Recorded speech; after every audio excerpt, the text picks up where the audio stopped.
మహిళలు అందరికీ అంబేద్కర్ జయంతి శుభాకాంక్షలు.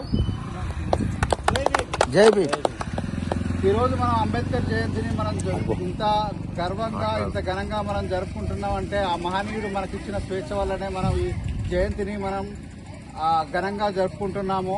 అంబేద్కరిజం అంటే ప్రధానంగా మనం తెలియజేయాల్సింది అన్యాయాన్ని ఎదిరించడమే అంబేద్కరిజం, ప్రశ్నించడమే అంబేద్కరిజం. జై భీమ్ జై భీమ్ అని ప్రతిసారి అంటున్నామంటే ప్రతిసారి అన్యాయాన్ని ఎదిరించడం కోసమే అంబేద్కరిజం అనే పనిచేస్తుంది. ఆ అంబేద్కరిజాన్ని ఇక్కడున్న ప్రతి యువత కూడా అలవాటు చేసుకోవాలి, అన్యాయాన్ని ఎదిరించాలని కోరుతున్నాను. అదేవిధంగా అంబేద్కర్ గురించి మనం ప్రతిసారి జయంతి వేడుకలు జరుపుకుంటాం, వర్ధంతి వేడుకలు జరుపుకుంటాం. అసలు ఎందుకు జరుపుకుంటున్నాము? ఆ మహనీయుడు ఈ దేశానికి చేసిన పనులేంటి, ఈ దేశానికి ఏ విధంగా సేవ చేసిండు అనే దాన్ని మనం ఒక 2 నిమిషాలు చర్చించుకుందాం. ఆ తర్వాత ఈ సభను నేను ముగిస్తాను. ముఖ్యంగా అంబేద్కర్ మనకు ప్రధానంగా తాను సమానత్వం గురించి, అంటరానితనం గురించి, న్యాయం గురించి, అదేవిధంగా విద్య గురించి తను ప్రధానంగా ఫోకస్ చేయడం జరిగింది. తను చాలా కష్టపడుకుంటూ చదువుకోవడం జరిగింది. తాను చదువుకున్న రోజుల్లో స్కూల్కి పోతే స్కూళ్ళ నుండి కూడా బయటకు గంట వేసేవారు. అంటరాని వారిని, దళితుడని దగ్గర రానియకపోయేవాళ్ళు. అయినప్పటికీ విద్య వల్లనే ప్రతిదీ సాధ్యమవుతుంది, విద్య వల్లనే అభివృద్ధి జరుగుతుంది, విద్యే ప్రధాన లక్ష్యం అని చెప్పేసి అంబేద్కర్ ఆ రోజుల్లో ఎంతో ఓర్పుతో, ఎంతో ఓపికతో కష్టపడి వీధి దీపాల కింద చదువుకొని, అదేవిధంగా వేరే విద్యార్థులు దళితులు అంటే వాళ్ళకు అందరికి కూడా విద్య నేర్పి ఈ సమాజానికి తాను నేర్చుకున్నది కనుక సమాజం కూడా డెవలప్ అవ్వాలి, సమాజం కూడా అభివృద్ధి చెందాలని చెప్పేసి తాను పాటుపడిన వ్యక్తి. అదే అంబేద్కరిజం. అదేవిధంగా తాను న్యాయం గురించి కూడా మాట్లాడిన వ్యక్తి, న్యాయ కోవిదుడు, భారత తొలి న్యాయవాదిగా కూడా తను పనిచేయడం జరిగింది. న్యాయవాదిగా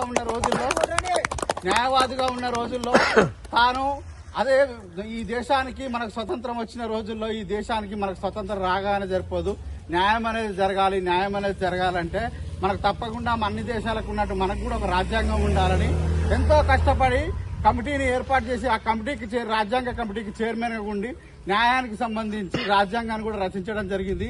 ఆ రాజ్యాంగం వల్లనే ఈ రోజు మనకు అంటరానితనం అనేది వెలిసివేయడం జరిగింది. ఆ రాజ్యాంగం వల్లనే అపహేళన అనేది బయటపడడం జరిగింది. ఆ రాజ్యాంగం వల్లనే మనందరికీ న్యాయం జరుగుతుంది, ఇంత స్వేచ్ఛగా తిరుగుతున్నాం. ఆ రాజ్యాంగం వల్లనే స్త్రీలకు రిజర్వేషన్ రావడం జరిగింది. ఆ రాజ్యాంగం వల్లనే కులాల వివక్ష అనేది పోవడం జరిగింది. ఆ రాజ్యాంగం వల్లనే మతాల వివక్ష అనేది పోవడం జరిగింది. మనమంతా ఒకటే, మనమంతా మానవులని ఒక సిద్ధాంతంతో అంబేద్కరిజాన్ని మన రామవరంలో కూడా దాన్ని సమాజానికి ప్రతి ఇల్లుకు, ప్రతి మనిషికి మనం చేరవేయాలని కోరుతున్నాం. ముఖ్యంగా ఈ సందర్భంగా యువతకు తెలియజేసేది ఏంటంటే, ఏ విధంగానైతే అంబేద్కర్ గారు మనకు అమెరికాలో చదువుకున్నా, తను లండన్ లో చదువుకున్నా, ఎక్కడ చదువుకున్నా కానీ విద్య వల్లనే ఈ సమాజం యొక్క డెవలప్మెంట్ అనేది జరుగుతుంది. విద్య వల్లనే ప్రతి కుటుంబం బాగుపడుతుంది. విద్య వల్లనే ప్రతి పేదవాడు కూడా ధనవంతుడు అవుతాడు. విద్య వల్లనే అన్ని జ్ఞానం అనేది వస్తుంది. జ్ఞానం వర్ధిల్లాలని చెప్పింది కూడా అంబేద్కరే. విద్య వల్లనే ఏదైనా జరుగుతుంది కనుక ప్రతి యువత కూడా విద్య నేర్చుకోవాలి, చదువుకోవాలి. చదువు వల్లనే జ్ఞానం వస్తుంది, చదువు వల్లనే ప్రతి ఇల్లు బాగుపడుతుంది. అప్పుడు రామవరం అనేది ఆదర్శ గ్రామం అవుతుంది.